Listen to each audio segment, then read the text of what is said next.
Hey there, welcome to No Nonsense November. Sharon Horne-Ellstrom here. Day 6 of our sharing a tool a day to make our life better. Today's tool is meditation. Meditation gets a rap of being very woo-woo, thus the background, and a lot of people don't understand it. I think people meditate and they don't even know that they're doing it. I used to have tons of trouble getting to sleep at night. I was super duper busy raising a family, running businesses, working in corporate America, and kind of like running around with like a chicken with my head cut off most of the time. And so I would lay down at night and my mind would have that monkey mind going a million miles an hour, all the things I had to do, all the things I hadn't done, rethinking the day, planning tomorrow, and I had a heck of a time getting to sleep.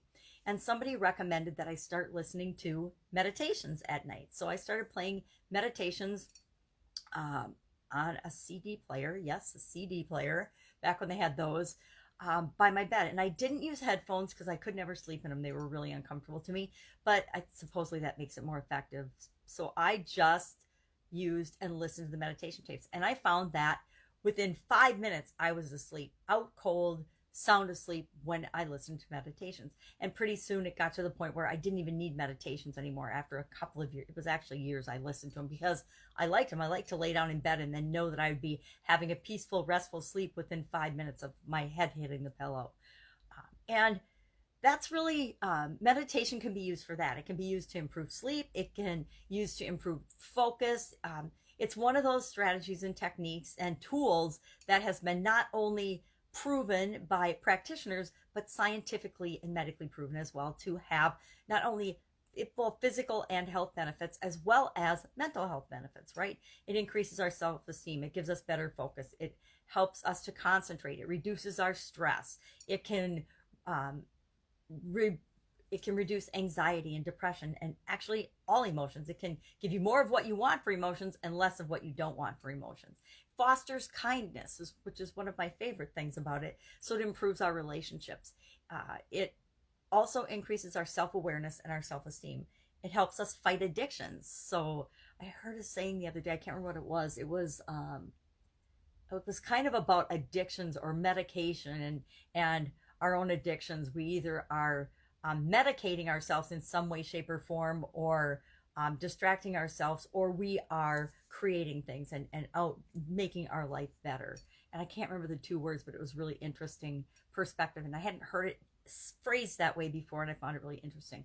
But it's kind of like when people say, meditate, don't medicate. And medication can be more than just a pill or a tonic or an elixir or alcohol or drugs. It can be procrastination. It can be too much television. It can be zoning out. It can be just sitting on the couch like a vegetable because you just don't want to deal with anything that's going on. And meditation can help with all of these things. So, of course, there's lots of different types of meditation. If you go online and Google it or YouTube it, you can find tens of thousands of YouTubes that have guided meditations, all different types of meditations. There's mindfulness meditations, there are spiritual meditations, there's focus meditation, there's movement meditation, there's mantra meditation like Om, where you say the same sound over and over again. There's transcendental. There's like 23 to 28 to how many people want to count and segment types of meditation. To me, meditation is about focusing on my breath in and out, or meditation's purpose is really to train our attention to stay in the present moment. It's mindfulness, but it's more than mindfulness, right? Mindfulness can mean a lot more than just meditating. So how do you meditate? How do you know when it's effective? Well, scientific studies have proven that if you meditate for 10 minutes a day, just 10 minutes a day, you can get the mental and physical health benefits of meditation. Now, I am not going to go into all the details of the different practices and the different types of meditation. I've done some, definitely haven't done all. I'm reading and working on a book for personal development this year called by Lynn Grabhorn, Excuse Me, Your Life is Waiting Playbook. And at the end of each chapter, she has a meditation that you can read and just experience. And I do that. And I just sit quietly somewhere for 5 to 10 minutes. I breathe. I start by focusing on my breath, and I breathe in and I breathe out. And I usually count because counting helps me to focus on my breath and shut my mind down from other things. And that's how I become mindful. And then I go into whatever I want to create in that session, whatever I want to think about, whatever I want to not think about, whatever I want to just let come in and come for answers. Usually I'll ask a question. Sometimes I will just start out. I'm not a big mantra type or traditional mantra meditator. Some people will say Om or another, what's the other one? I can't remember. Sit, chit, Ananda or something. There's all kinds of actual meditation Sanskrit type phrases that are used over and over and over again. Or there's the biblical I am that I am. I am that I am. I am that I am. A lot of people will repeat a word or a phrase over and over again to get them to focus on being present and staying in the present moment. But really, meditation is just training yourself and your attention to stay in the present moment. And I find the quickest, easiest, fastest way to do that is by focusing on my breath, inhaling and exhaling, and actually thinking about each breath in and out. Because guess what? Most of the time, we never think about breathing, right? We just do it on autopilot.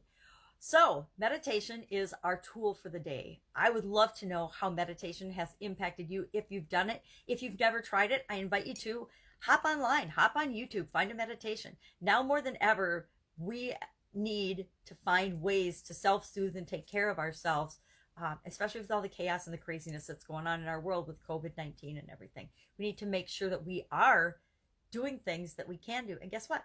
Meditation is free, right? Nobody, I guess you can pay for meditations. There's, I was going to say this too. There's programs, there's CDs.